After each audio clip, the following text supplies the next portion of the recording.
When the right people come together at the right moment, when they care almost as much about winning as they do about each other, they can become the best of the best.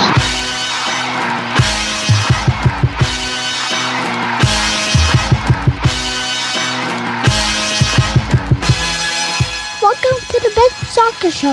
The best soccer show in the whole world.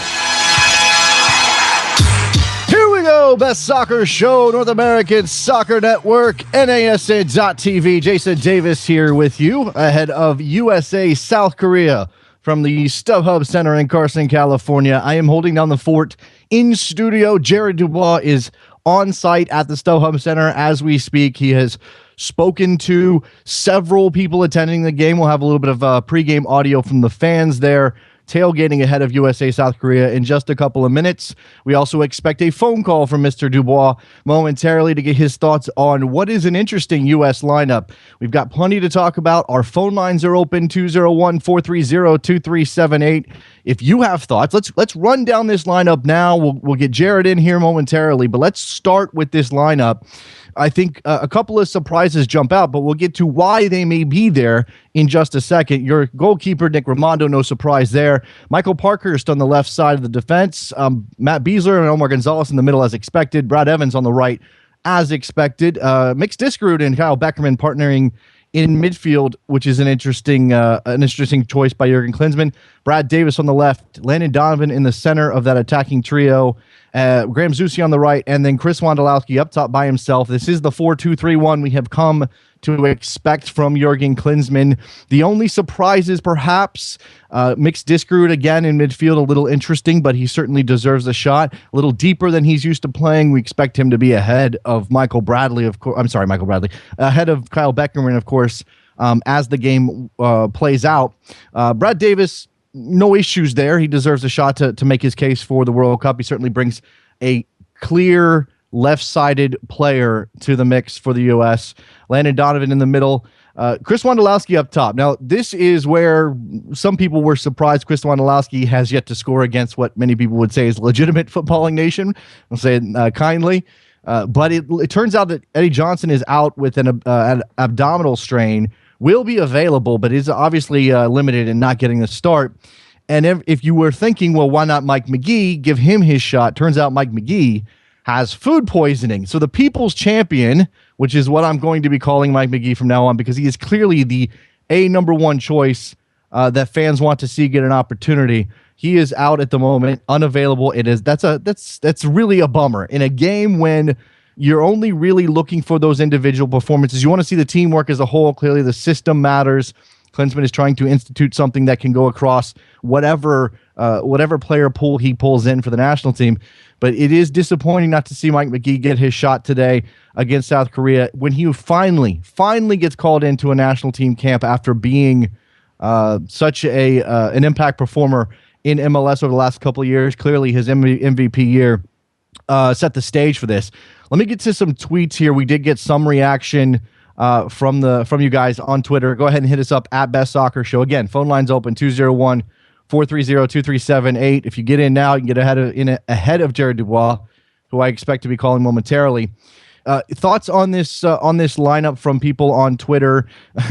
Oculus Sententia being a conspiracy theorist. Here we go. Wando poisoned him so he could start. Wando poisoned Mike McGee so he could start. There's an interesting take. Of course not. But come on, that's it is an opportunity for Wando. It's bad for Mike McGee, but it's obviously an opportunity for Chris Wondolowski to make his case. Jared Dubois on the line, live from the StubHub Center in Carson. Mr. Dubois. Wondolowski. I heard you say the name. So bummed for Mike McGee. I can tell you right now, I'm at the StubHub Center looking fresher than whatever the meat was that Mike McGee ate last night. I think that's the pressing question for people is what did Mike McGee have for dinner last night? Why did he eat whatever he ate that led to this disastrous absence from the national team in the January friendly? Now, this is Jared, I feel so bad for the guy. Yeah, I know. No, absolutely. And I just labeled him the people's champion because he clearly is right now.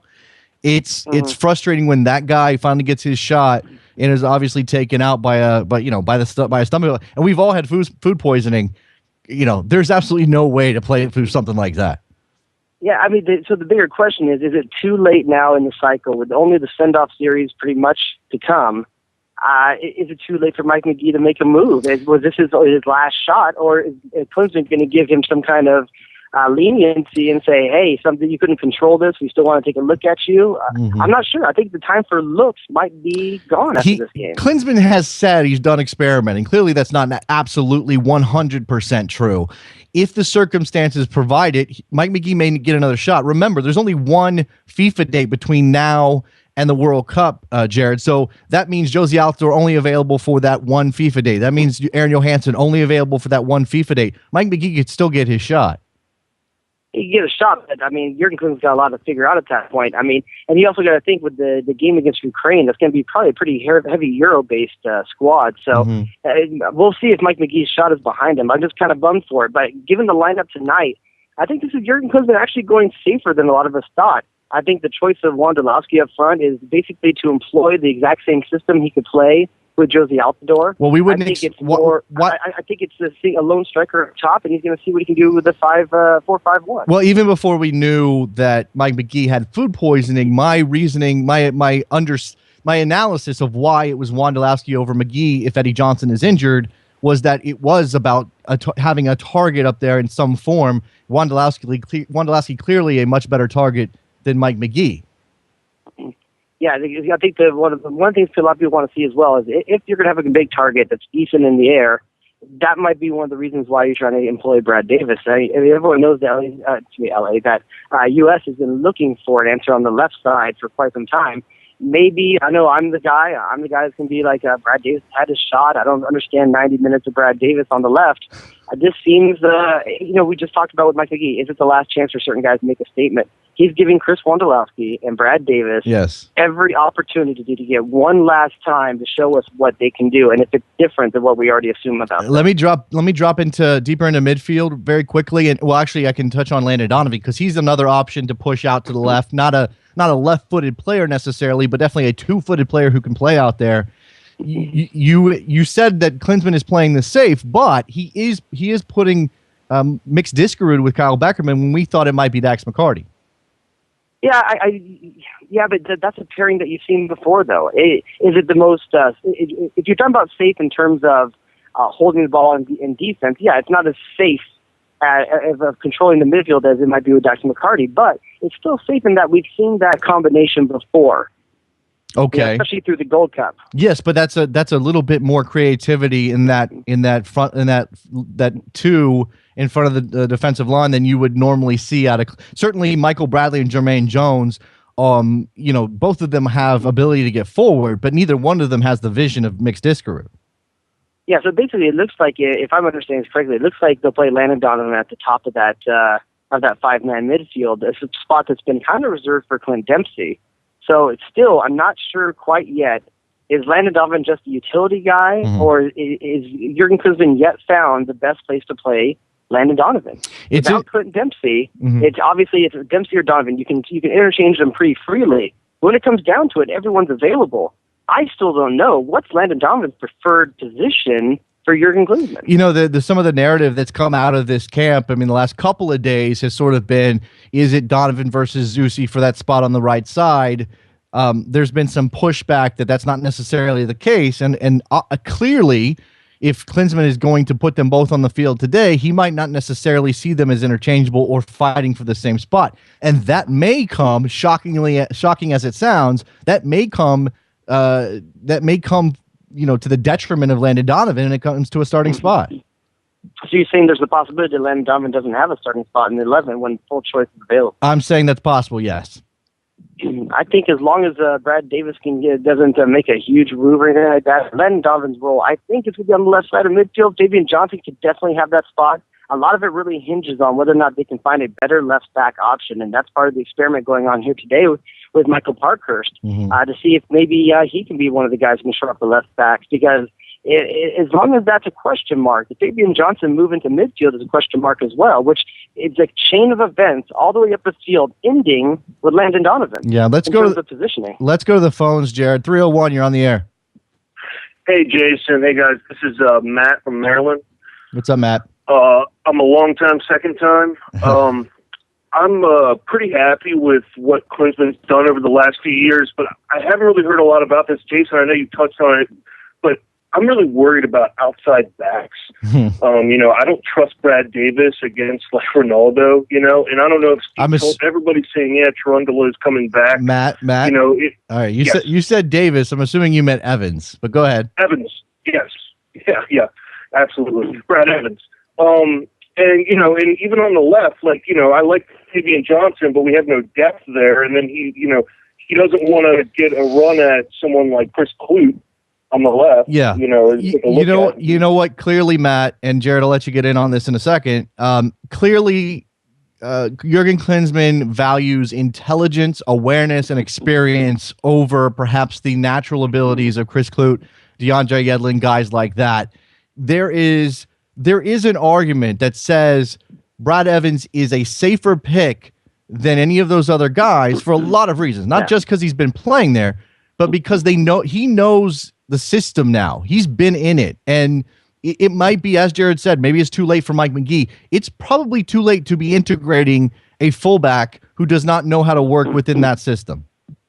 So my question to you then, Jason, is that why Michael Harrington is the guy that got picked out of the fullbacks that were brought into camp? Is he the most mature, we talked about that, and level-headed player? We talked about that, and perhaps some of what Portland does is similar to what Klinsmann is trying to do with the United States in terms of ball pressure, taking depending on where he wants to play the back line, things like that. That may be why. I don't think Harrington is by any stretch a player we should expect to see at the World Cup, but it may give an indication into Klinsmann's thinking.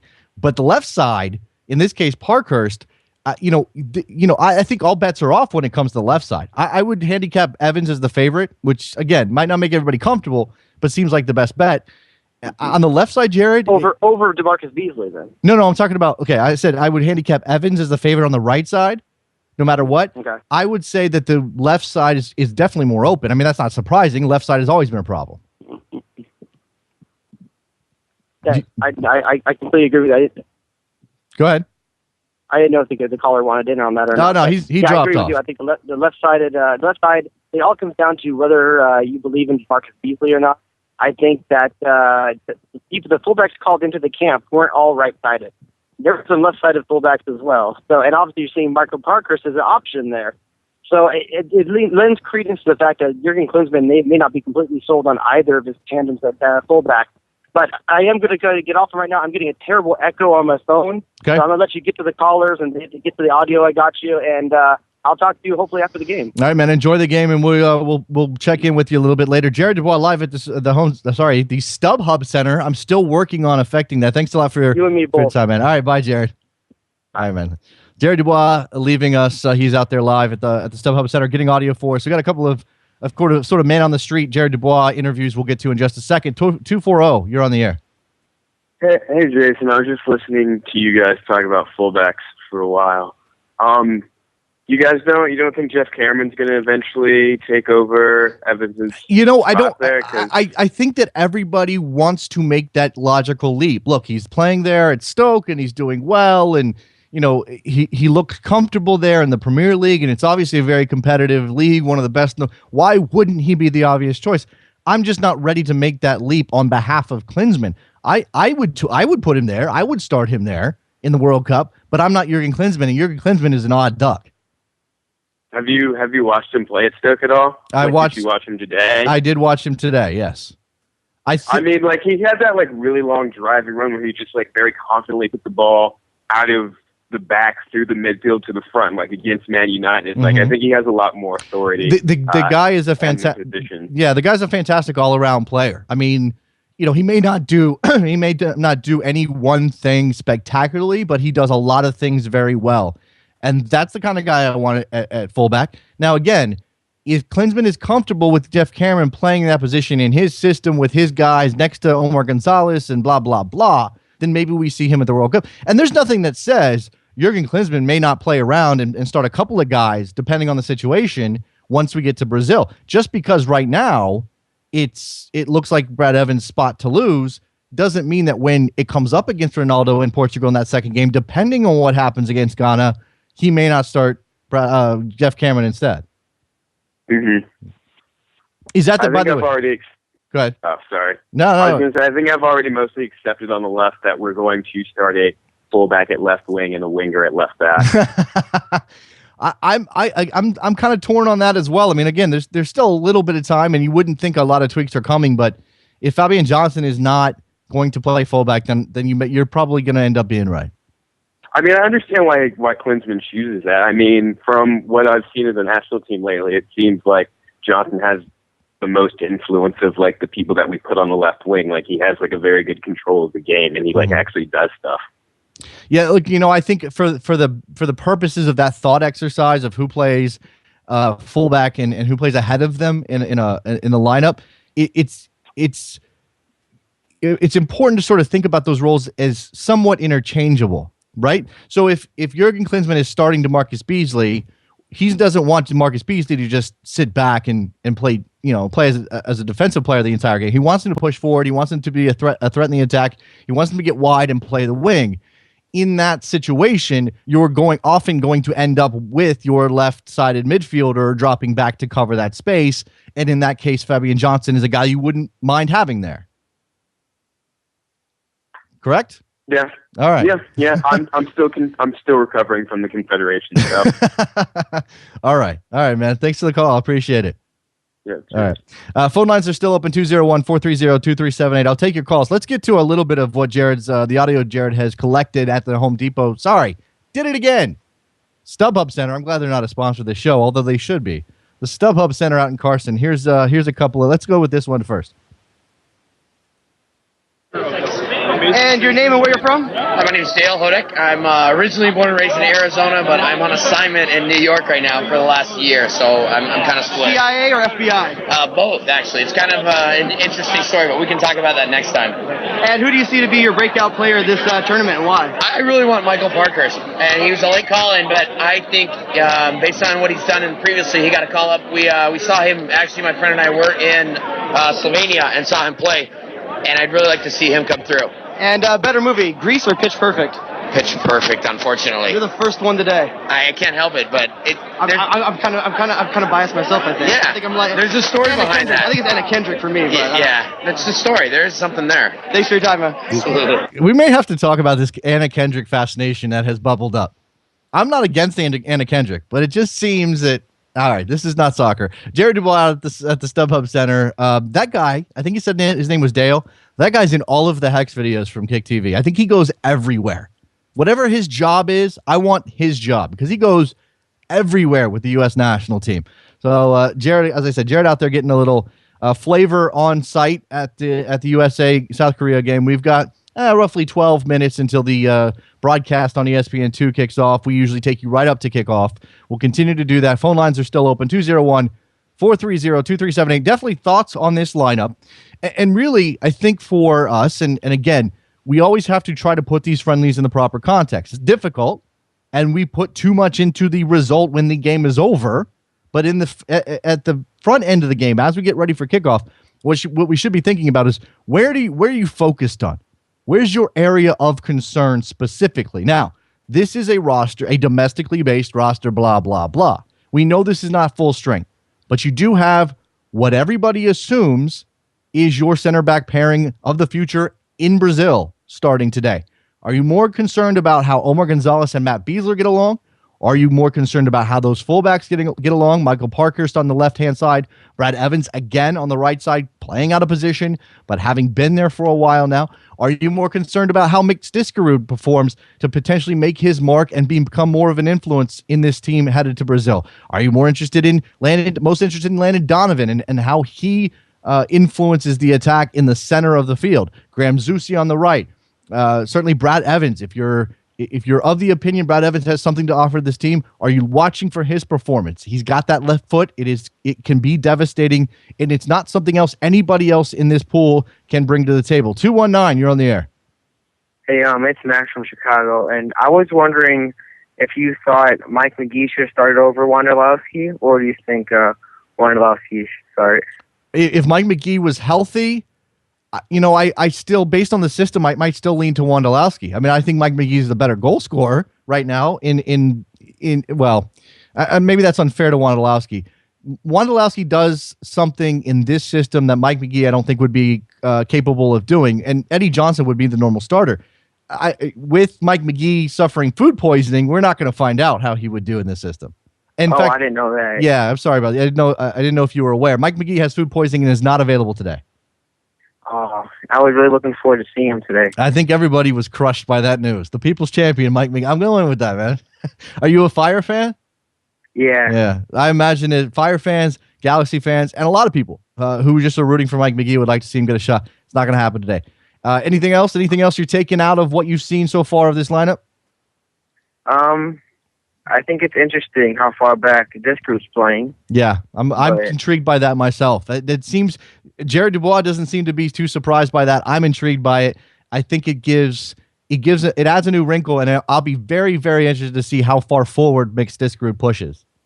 Yeah, because he doesn't usually play attacking mid or center forward for he would certainly. I think he plays for. You would certainly in this system. You would certainly expect him to be higher up the field where Landon Donovan is in this lineup. Definitely. I think it'll be interesting to see that though. Yep. Appreciate the call, man. Keep listening to Chicago. Thanks, 217. You're on the air. Hey, this is Doug in Champaign. What's up, Doug? How much do you think Wando can do tonight in terms of improving his odds for going to Brazil? And do you think any of that's related to Josie's performances at Sunderland? The second part is no. I don't think that has anything to do with it. The first part is he can help himself. I don't think it's necessarily about goals, though. I mean, it depends on what kind of goals we're talking about. If Chris Wondolowski scores twice, but he does it on rebounds where he slipped a marker, or if he manages to clean up a mess, something like that. I mean, those are Wondolowski-style goals, and those are important, and those are valuable. But I think in this situation, where he's being lined up and the formation that Jurgen Klinsmann prefers, what you really want to see from Chris Wondolowski is the ability to hold up the ball, bring the midfield into the attack, make the smart pass. We don't necessarily want to see Chris Wondolowski laying the ball off every time out. I'd like to see his ability to turn. Those are important things. Those are the questions that he has to answer today if he has any shot at this team for Brazil. All right, number 2, man on the street interview, Mr. Jerry Dubois out at StubHub Center. What's your name and where you from? Jordan Sandler, here in LA. LA via Seattle, Washington. Okay, so we got to make sure we represent Seattle. And right now we have with us a U.S. national team virgin, first ever cap. What do you make of it so far? This is great. When I was a kid, 94 World Cup, got into it, Alexei Lalas, Kobe Jones, Todd Ramos. I'm such a fair weather fan. Every 4 years, World Cup, U.S. soccer fan, but this is cool. It's going to actually be my first match in person. And what was it that brought you out to this one instead of anything between now and 94? PDX Association, my college buddy from University of Oregon, come down from Portland. Couldn't miss this. He got me a ticket. How can I say no to this? And better movie, Grease or Pitch Perfect? You got to go with Grease. Good pick. Good pick. We go together like sha-la-la-la-la, bing-a-bing-a-bop. Very good. Sha-la-la, I don't even know what that was. That definitely wasn't from Grease. And I like how he said Alexei Lalas and Kobe Jones. Those were nice. So Derek Dubois is out at the StubHub Center.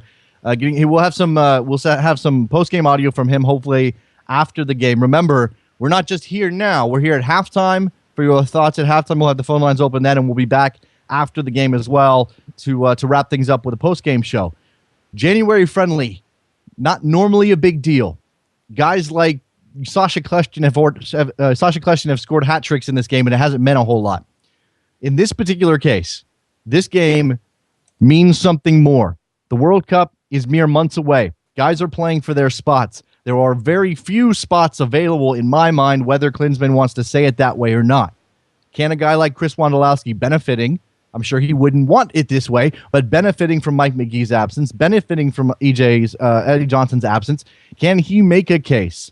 Can Landon Donovan show that he can be a creative influence in the middle and perhaps kind of throw off? I'm not saying that would be a bad thing, but certainly give Jurgen Klinsmann a selection headache when it comes to those midfield slots. Normally, remember, this is the spot that Clint Dempsey typically lines up in. If Landon Donovan can be as good as we saw him in the Gold Cup last year, and continue to prove to Jurgen Klinsmann his commitment is there, and he is a major part of what this team needs on the field, then that creates some problems. You've got Graham Zusi, who has proven over the course of his time in the national team that he can be very, very dangerous there on the right side, which is normally where we would expect to see Landon Donovan. Is Landon Donovan an option on the left, pushing Fabian Johnson back to fullback? That's something I've been advocating for a very long time, and it still hasn't happened.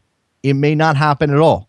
Got a couple of minutes until the top of the hour. We're watching the feed right now. Looks like ESPN2 is getting ready to wind down this college basketball game. Hopefully they make it out in time. They're going to be pushing it. They're going to be close. Trevor and I had a bet on this. Well, we actually didn't have a bet, but we did argue about it. So a couple of minutes here, continuing with your thoughts on this lineup for the United States against South Korea. And how much, the other question here is, how much does what Mexico did to South Korea on Wednesday night inform how you feel about whatever happens today? 821, you're on the air. Who's this? 821, this is an odd number. Who's this? Yeah. Can you hear me? Yeah, you're on the air. What's up? Okay, yeah. Hey, Jason. Great show. Yeah, I'm calling from Seoul, South Korea, actually. Oh, nice. This game does mean a lot. It means a lot beyond results on the field, because for us expats over here, it's bragging rights, man. We haven't had this since 2002. Yeah. It's been a long time, and it's going to be a long time before we play South Korea again. And so if we don't win this, we'll never hear the end of it. Well, so I mean, it means okay. a whole hell of a lot. They're playing over here. They're playing for expat American pride in South Korea. I understand that. That's not something the rest of us not something the rest of us are overly concerned about, but certainly I want to see them win for your benefit. Well, yeah, we got 40,000 GIs over here. Yeah. Certainly. Oh yeah, the presence is strong. Now, from your perspective and what you've been able to glean, how is South Korea responding to what happened against Mexico, and what are they expecting today? I have no idea. I didn't even watch it. I have had a chance to see South Korea play. I watched them in the friendly against Brazil back in the fall. Yeah. And they were really physical. They were really physical. And I got to watch them beat Switzerland. And I'll be honest, I don't know how the hell Switzerland got a number one seed. I don't know what they did in qualifying, but they looked absolutely awful. They have that one guy, Son, who's really good. I think he plays for Leverkusen, but I don't think he made the trip out there. So they've got this big kind of Korean crouch, kind of 6'8" guy, but beyond that, they really don't have a lot out there. Okay, so a very good team. I got a bunch of calls coming in. What's your prediction today? Very quickly. I'll go with the USA 3-1. All right, that's a nice scoreline. I appreciate the call from Seoul, man. All right. Yeah, all right. Thanks. Appreciate the show, man. Thanks for what you do. Appreciate that. 951, you're on the air. Hey, man, you excited to see Yedlin play as much as I am or no? Yedlin? Yeah, no, I want to. I absolutely want to see what DeAndre Yedlin can bring to the table. I have my doubts about his defensive abilities, and it's not necessarily, look, he's not a great one-on-one defender, and that may or may not make or break his chances of Brazil. I want to see him work within the system. I want to see him know when to push, when to cover. I think that's going to ultimately decide whether or not he's a factor. And he's still very young, and I hesitate to rush people, but I definitely want to see him play. Yeah. What about Harrington? I'm not as excited about Michael Harrington. He's maybe it's unfair of me to view him as a little bit more. Is he not on the bench? Michael Harrington's not dressed, so apparently Michael Harrington's not going to play today.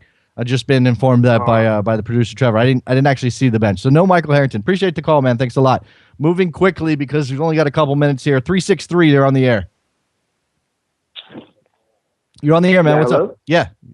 Hey, how's it going? I didn't realize calling from Budapest actually, but I just wanted to chime in and say that that weird "We Come Together" "Chang-lang-a-lang-a boomity boomity boom" was actually from Greece. But no worries. I wanted to. He didn't say it right. I know it was from Greece, but he didn't say it right. That's not the actual lyric. Yeah. He kind of screwed that one up a little bit. So what's your focus today? Well, I wanted to chime in on the Donovan thing you were talking about with how potentially he might not actually be a starter or something. Isn't that kind of just like a ridiculous thing to think about? I mean, I'm not going to I'm not going to eliminate it as a possibility based on what we've seen. Now, I think he should be a starter. I mean, I think it's a ridiculous thing, but then again, I'm not putting anything past Jurgen Klinsmann at this point.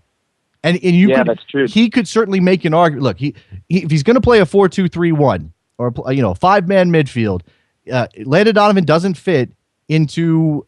Well, he's playing mixed Diskerud there today, which I can't imagine Landon Donovan playing next to playing in that role in the future. But you never know, I guess at this point he doesn't fit there. If he's gonna that spot he's in today is Clint Dempsey's spot, and I'm not sure I can imagine Clint Dempsey being dropped. If he's not, if Graham Zusi's ahead of him on the right side, then that spot's taken. The left side seems to be an opening, but we know what Fabian Johnson has been there before. So can he overtake all of? And he's not going to play forward in a 1-forward setup. So where's his spot? Yeah, that's a good point. I mean, I guess in the end too, it's very nice to have a super sub of Donovan's caliber. It just seems like a weird thing to happen, you know what I mean? It is. I think it's unfathomable for those of us who have been paying attention to this team since he broke in 2002. Landon Donovan, not a starter for the national team? That's insane. What are you talking about? Sit down. Be quiet. Shut up. But again, exactly. He just broke the record of like all court kind, the 50 goals, 50 assists and everything. It just seems like such a strange thing, but I know what you mean. The system is what it's all about. It's absolutely about the system. And if Jurgen Klinsmann has proven anything, it's that he's dedicated to the way he wants to play. Appreciate the call, man. We're still waiting on the ESPN2 broadcast to start, but in the meantime, 409, you're on the air. 409-719, you're on the air. I'm calling from Houston. What's up, Houston? I want to know what you make of Brad Davis's chances of somehow breaking into the World Cup squad. Well, I kind of outlined why he may have a shot, and it comes down to him being a unique player that is not available to Jurgen Klinsmann outside of maybe Breck Shea, and certainly Shea's left foot is not nearly as good as Brad Davis's. Now, Shea is a player who's going to take defenders on. That's not Brad Davis's game, but they both give that feet on the chalk wide option, bringing in crosses for your forwards or your crashing midfielders, and that serves him well. I think he needs a good performance today, clearly, and I don't think he overtakes Fabian Johnson by any stretch. But there may be a spot on this team for a guy like that. And if you're down a goal late in the game and maybe Johnson hasn't been effective or you don't have any other place to go, it wouldn't be a bad idea to have Brad Davis on the bench to be that, that guy that can take the set piece that might win the game. Okay, thank you. All right, man. Appreciate it. Houston loves them some Brad Davis for obvious reasons. I don't know that there is. Well, I call Mike McGee the people's champion, and he still is. I don't know that there's any fan base that is more committed to their guy getting a shot than Houston Dynamo fans are with Brad Davis. That's a credit to Dynamo fans. They are all about Brad Davis getting his fair shake. And if you are of the opinion that he's not good enough, then they may come after you, as Jared Dubois has found out on many, many occasions. It looks like kickoff's at 5:09.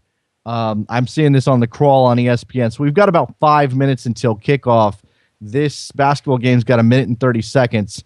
So it's going to be tough to monitor events out there in California ahead of kickoff. We can keep the phone lines open for just a couple more minutes. 201-430-2378. In the meantime, let me go with another one of Mr. Dubois' Man on the Street interviews. What's your name? Where you from? My name is David. I'm from Los Angeles, California. I actually think breakout player should be Mike McGee. Guy has just done it. MVP. I think he's better than Wando. He's a goal scorer. He's an unexpected guy. He's a LA bias? A little. But he's in Chicago now, so hey, he did us good in our playoffs runs. He should be doing good for the U.S. Any bitterness supporting the guy when he comes back, or is he going to get a lot of love here today? No, he's going to get a lot of love. I believe he's going to get a lot of love. Actually, he's not coming until not this year, next year. So hopefully LA supports him. And better movie, Grease or Pitch Perfect? Greece. 3-0 Greece so far. There you go. Jared Dubois out at the StubHub Center talking to the people. I like that, getting the fan perspective. Obviously, unfortunately for that guy, no Mike McGee today. No LA love for McGee as he returns to the StubHub Center as a national team player. It looks like if you're looking for the USA game, and we've got a couple of minutes until kickoff here. There's basketball game still going on ESPN2. Unimos has the game as well. So flip over to that if you need an alternative. Less than a minute to go in the basketball game. We know how interminable the last few minutes of a basketball game can be, but it's a 7-point lead for Clemson. I think this one's probably over. Let's take one more phone call. 209, you're on the air. Can you give me a bladder? What? Give me a bladder. Give you a bladder? Okay. I don't know what that one's about. What was that about? Did I miss the joke? What's the joke? All right. For my own prediction, as we got a couple of minutes left here, my own prediction, I like 3-1 USA. I do think that we're likely to see a South Korea goal somehow, whether it's a set piece or otherwise. But I think this USA team can certainly score. You got mixed discrude on the field with Landon Donovan, Graham Zusi, Brad Davis in his dangerous left foot, and Chris Wondolowski is capable of slipping a marker and scoring a goal. I like 3-1 USA. We're going to see a lot of substitutions clearly in the second half. Expect Jurgen Klinsmann to empty the bench and go with all 6 of them today. Are we going to see DeAndre Yedlin get a shot? Are we going to see any EJ at all in light of his abdominal injury? What have you done for me lately? Couldn't help myself there. Got to drop that in. And the reminder, as always, Best Soccer Show back at halftime. We'll take your halftime calls and thoughts on whatever happens in the first 45, and then we will definitely be back after the game to take your calls in the post-game show. Hopefully we'll hear from Jared again from the StubHub Center in the post game. We'll certainly have some audio, some further audio, maybe some mixed zone reaction, no matter what the outcome is. And I will remind you, just remember here, keep this in context. January friendly, yes, it means more because it's ahead of the World Cup in Brazil, and there are spots up for grabs. It's a very strong January roster as those things go, but it is still a friendly. The result is still questionable. The impact of the result, the meaning of the result is still questionable, no matter what it is, unless it's some abject failure and they all fall down at the same time and South Korea scores a bucket of goals. I don't see that happening. 25 seconds left in this basketball game. I think that it's time with about a minute left until kickoff. It's going to be time for us to go ahead and get out of here. Is that a good idea, Trevor? I think it's probably time for us to go. Let's go ahead and get out of the way. So you can go watch the first half of USA and South Korea. And remember, join us back here at halftime. Best Soccer Show, North American Soccer Network, NASN.TV.